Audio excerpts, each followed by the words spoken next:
Today we are going to celebrate the birthday of Mahavira.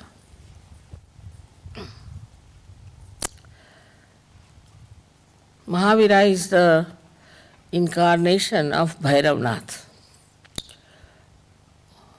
or you call him at Saint Michael. Now these two saints, as you know, one is the Gabriel, Hanumana, and another is Saint Michael. One is placed on the Pingala Nadi and another one, Saint Michael, on the Ida Nadi. So, Mahavira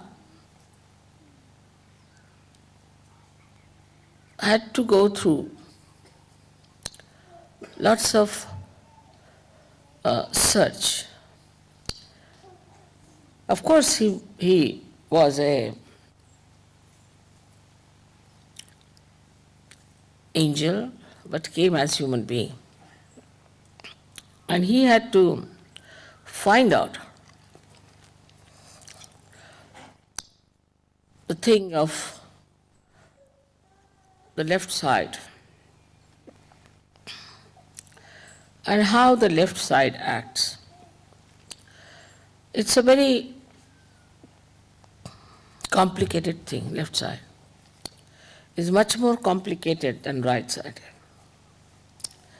On the left side, we have also 7 nadis. And these 7 nadis are placed one after another. They are described in books and given different names to them. Now these 7 nadis that are on the left side, as you know, they cater to our past. Say, for example, every moment becomes a past. Every present becomes a past. Then we have past of this lifetime. And also we have past of our previous lives. Then all the past is built in within us since our creation. So all these psychosomatic diseases, as you know, are only triggered by the entities that appear from the left side.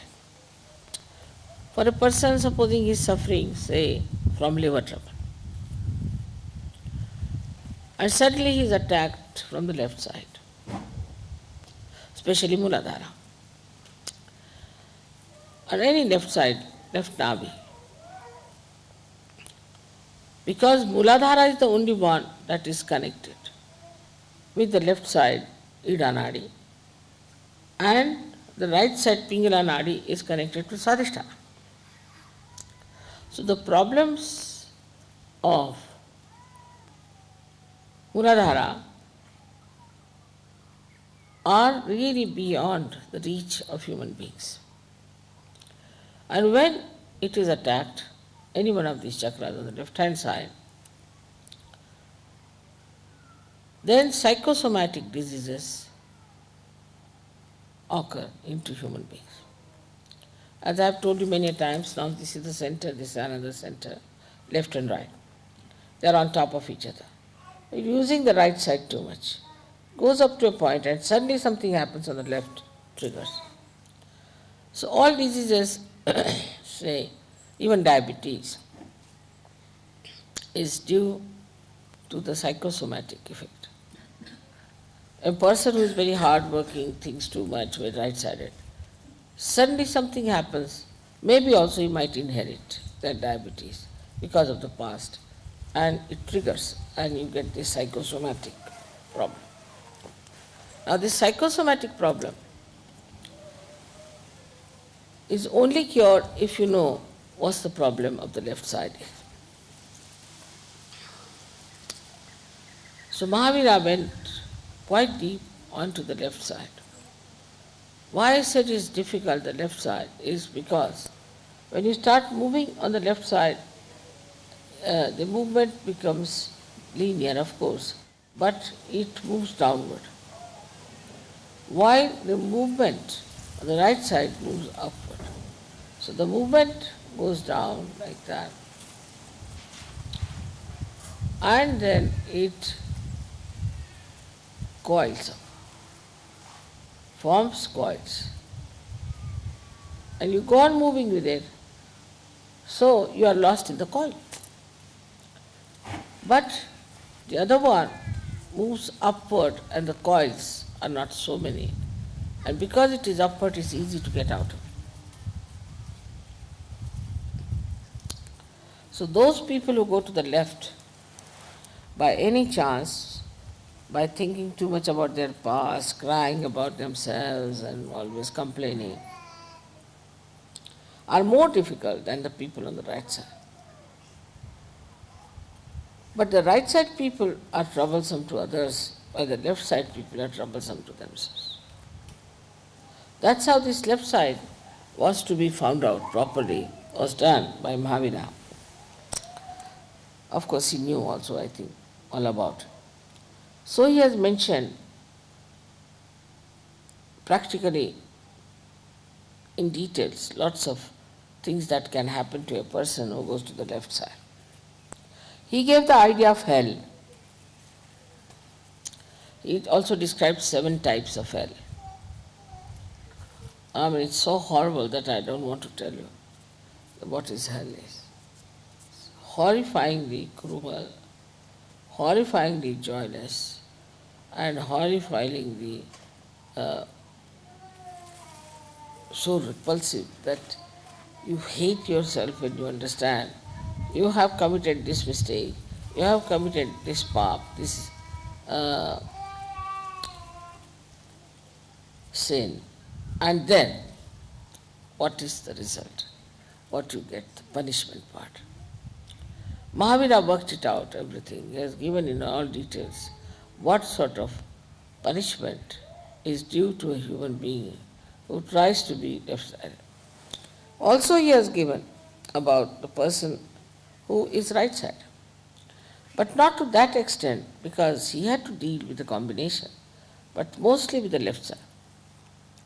Now, I have told many people before, and here also I perhaps maybe, that there is a soul that is made out of the causal bodies of all the 5 elements.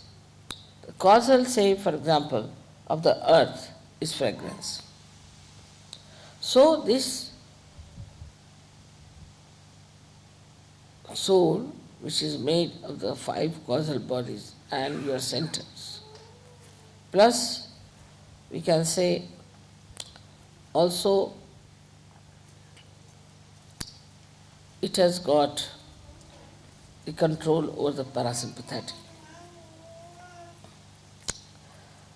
It sits on the spinal cord from outside and activates the parasympathetic nervous system. So it has a connection with every center. Now this is the soul when we die, with the Kundalini and our spirit goes into the sky. And it is the soul that guides now the movement of our being, whatever is left now, into a new being, and that's how it works out.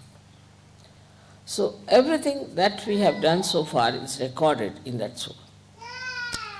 When you were asking me whether we see some sort of round things, you see, lying together, what is that? I told you this is a dead soul. And now they have found out what I have told them. Because, see, when a person dies, his soul shows you, like even now you can see, round things. There could be many, there could be one, a string. And they saw it under microscope when I told them that the soul within us is reflected on the cell, which is the reflector of every cell. So the part of the cell which is the reflector, which is placed on one side of the cell, also has this soul reflected, and the main soul, which is on the back, controls that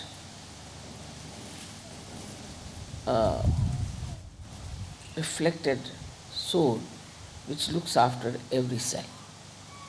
Now they have found out that there is in that reflector this kind of 7 loops. 7 loops because it sits on the 7 chakras and the Muladhara. Now what he found out, that when people die, then some of the souls are born again just after a few days. These people are just very ordinary type of people. That's how we brought in a kind of category. So they are the people who have died. They are of a category, one category, where they exist for a very short time in the collective subconscious, and then they take their rebirth. They are very ordinary people, aimless, useless people. But there are some souls, when they die, they just hang in the air, and they are just waiting to find out somebody who will fulfill their desires, which are not yet fulfilled. Like there's a drunkard, and a drunkard can join another human being who is living, who would like to drink. So once he starts getting this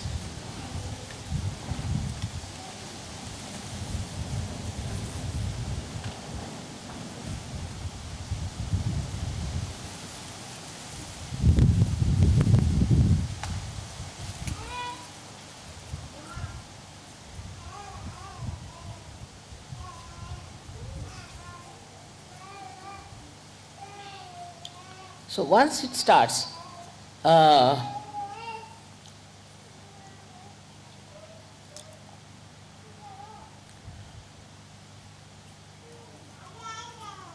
getting into the habit of drinking, some of these souls can just jump on that person. And when they jump on that person, they can make him a real drunkard. I remember of a lady who was a very short, petite person, came from Cuba, in America when I went first. And she told me that she is very sick of herself. Her husband told me that she can take 1 whiskey bottle full, neat sometimes. Looked at her, such a little thing, I said, how can she do it?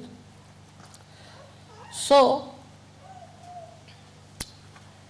I put a bandhan on her, and I saw a huge, big Negro standing behind her. So I said, do you know some Negro? Immediately she jumped on me. She said, Mother, you see that one? You see that one? That's the one who drinks, not me. Of course, I cured her, and after that she gave up drinking completely. So, whenever you start getting into a habit in a bad way, you lose complete control of yourself, and a spirit sits on you and it controls you. And when it controls you, you do not know how to get rid of any habit. That's why it's difficult to get rid of habits. Now, in Sahaja Yoga, when the Kundalini rises, what happens? That these spirits, these dead spirits, leave you, and you become all right, and you give up. That's how it works.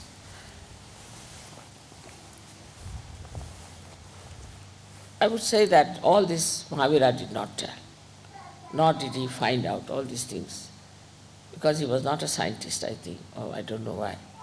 But what he has talked about is the hell.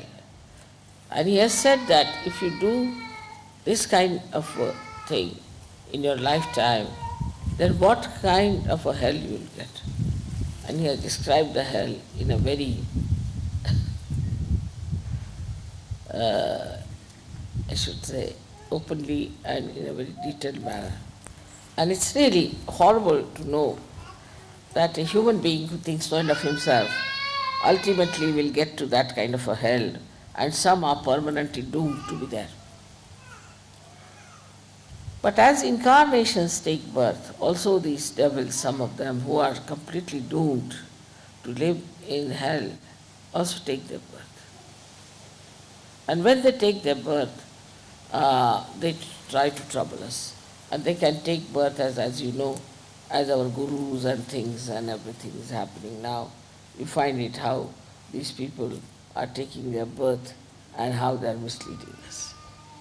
How they are using the left swadhisthana, or we can call it the left side, just to immobilize us completely. So when a person is possessed, as you must have seen, a person gets possessed, he cannot feel vibrations. There are all kinds of symptoms about such a person. But in Sahaja Yoga, what do? Is to take the name of Mahavira.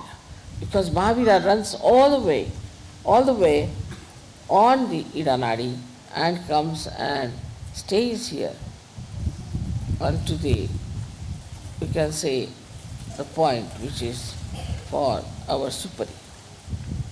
And it sees, controls, works out, cleanses, and does all that is required to put a person right after surgery. So we have to be really very thankful to him for doing this kind of work which is very filthy and dirty, because these people don't mind even sitting in the bathroom, like that we can say, or sitting with everything and meditating. They can do anything. They are very dirty people, absolutely dirty. When they become tantrikas, they try all kinds of dirty things, and with that they actually create a problem between themselves and the god. Say they will go to a temple of a goddess and start misbehaving with a woman there. So the goddess will disappear. And once the goddess disappears in that area, they call all these booths from the left side.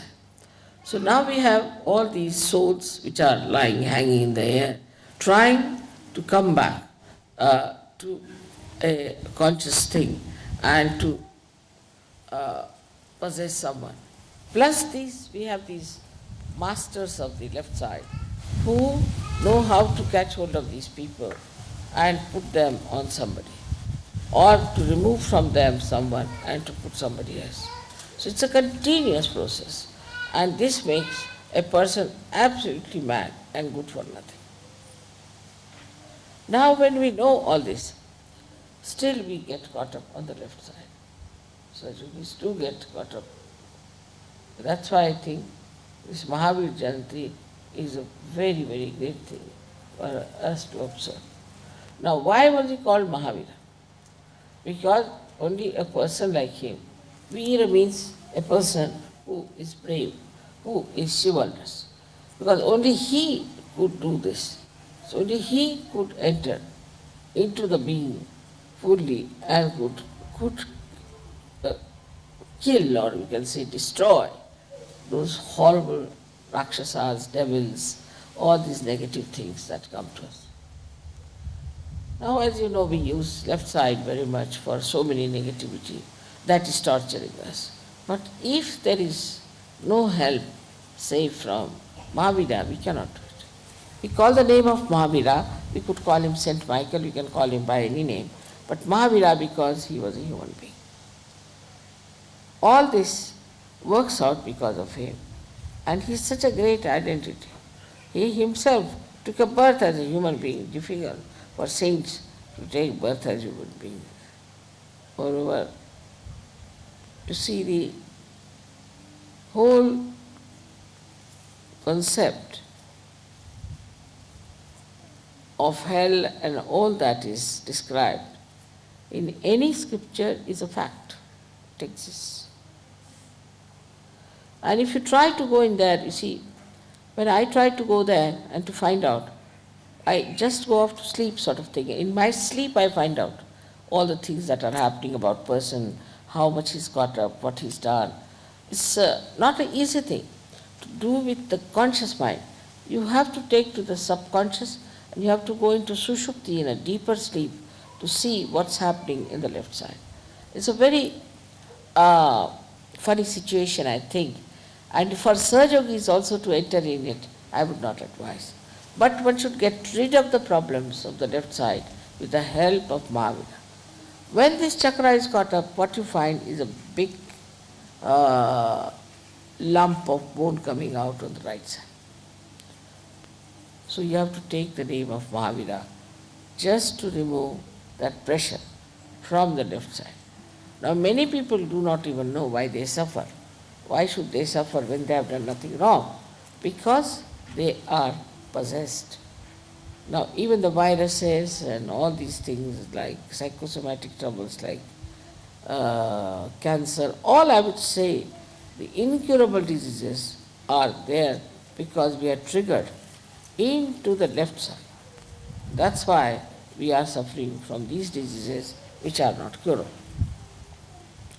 So we have to thank really very much Mahavira, who has given us this power to remove our left-sided problems, who has given us this light in our hand, which he himself vibrates, and he himself tries to throw some light on the obscure things about me also. Because of him only, we can get cured of so many physical and mental troubles. You know that the left side can be easily cured if you use 3 candle treatment.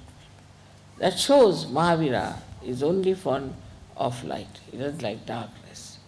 And his idea is, I think that way, is to now fully go all the way to clear the left side as far as possible, to help Sahaja Yoga to be established in countries where I find still a lot of this negativity is there. Lot of it.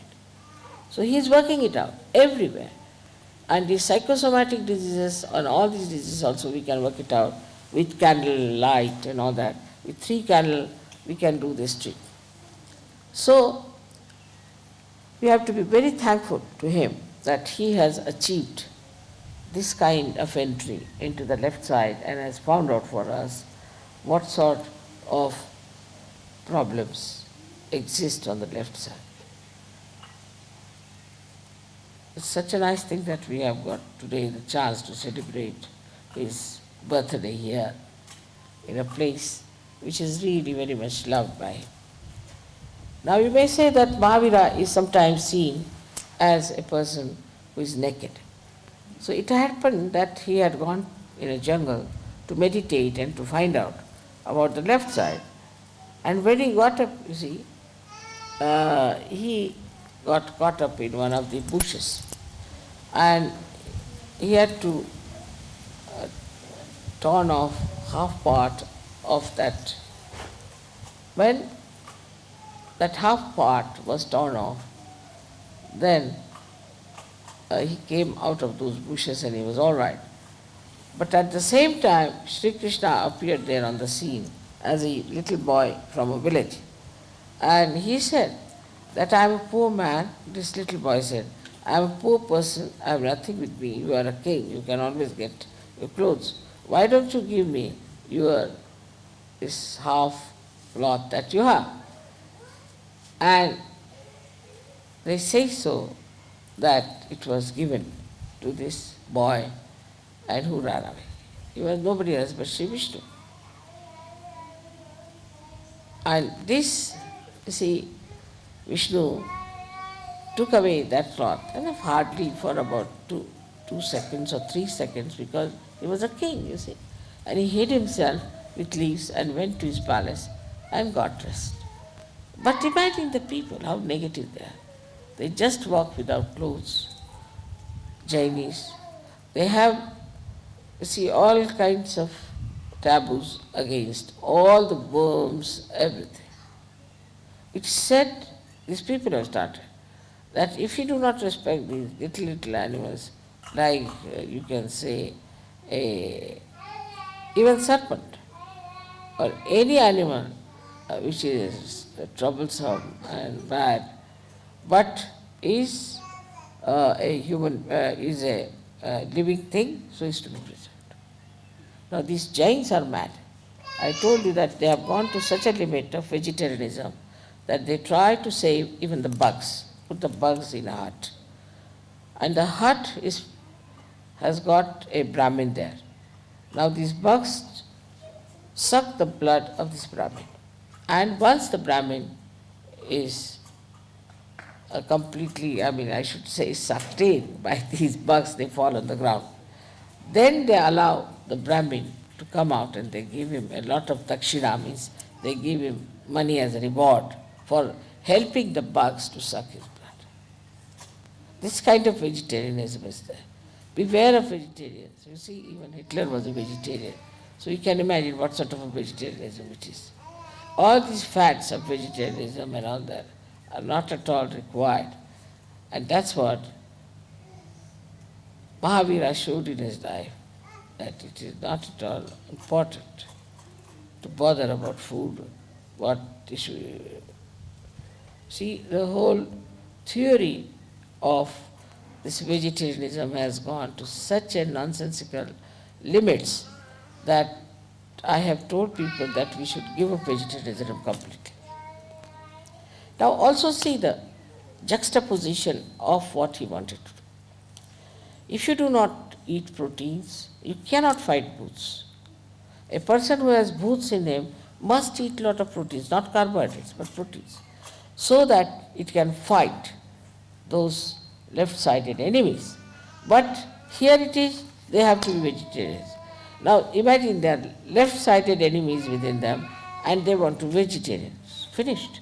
How will they fight it? So all this is all, we should say, is pre-planned by the person who tries to sort of, we can say like this, that you see a person who tries to remove or we can say that the person who tries to make these lower animals live rather than human beings. You see, there are persons, this is the stupid thing they do.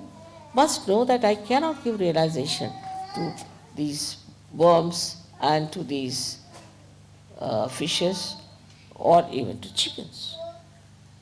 We require human beings. So all this has happened because of human beings going in juxtaposition of whatever is said. Like Christ has said, thou shalt not have adulterous eyes. And I have yet to come across a Christian who is not a Sajogi without adulterous eyes, whether it's a woman or a man. So we go just the opposite of what we have been taught.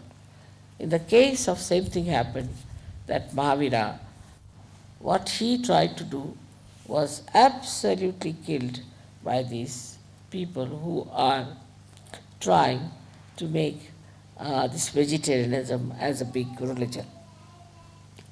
Also another thing was that this vegetarianism came into Jainism through one fellow called Neminath, who was a Tirthankar at the time of Shri Krishna.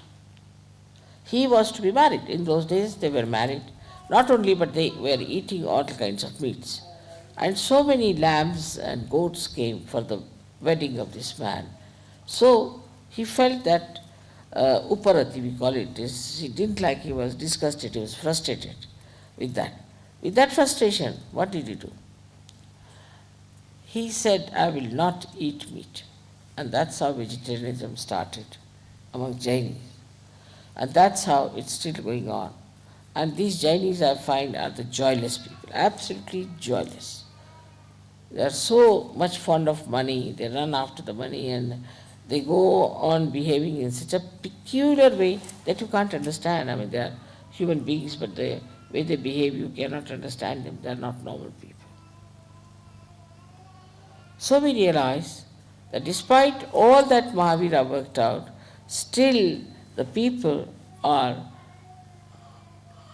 supposed to be his disciples. They are Jains, and they are like this. So what we have to do now is to understand that in Sahaja Yoga we better not do something of that kind. Whatever you are told, you have to understand why it is so. You know the modus operandi, you know each and everything about Sahaja Yoga. You know the whole subject. So it's not proper for you to, in any way, to succumb to any such arguments or any such big talks or big advertisement and take to something that is wrong. It's very important. We are Sahaja-yogis. We understand the balance. Of course, I always say that Westerners, for example, maybe Australians also, should take more to carbohydrates because they eat a lot of meat. So they can take to carbohydrates. But that doesn't mean vegetarianism by any chance. I mean to compensate. And in India, I always say they must take to more meats. It's good to do them good. But by no means I say that you just eat meat and nothing else. But a balance has to be found out.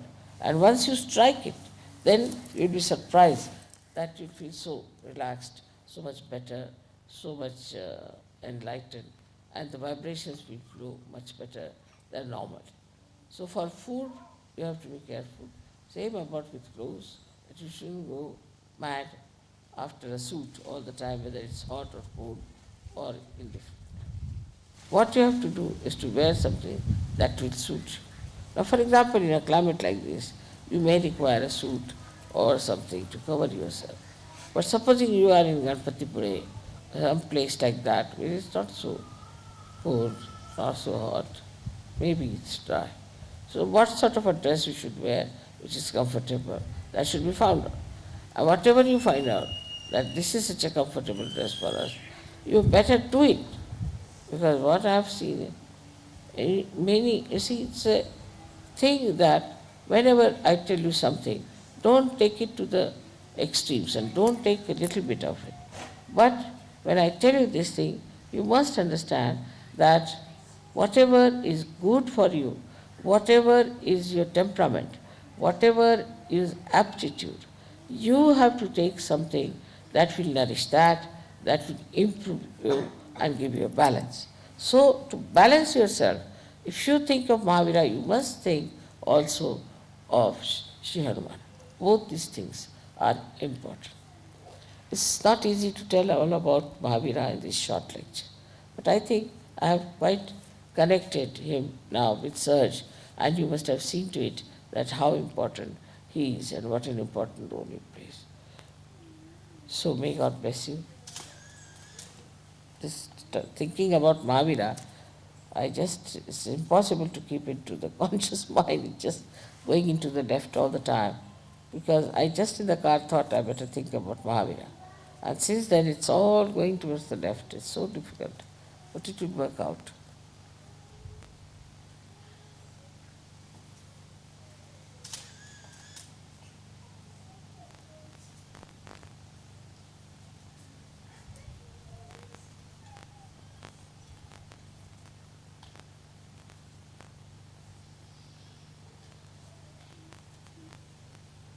My God.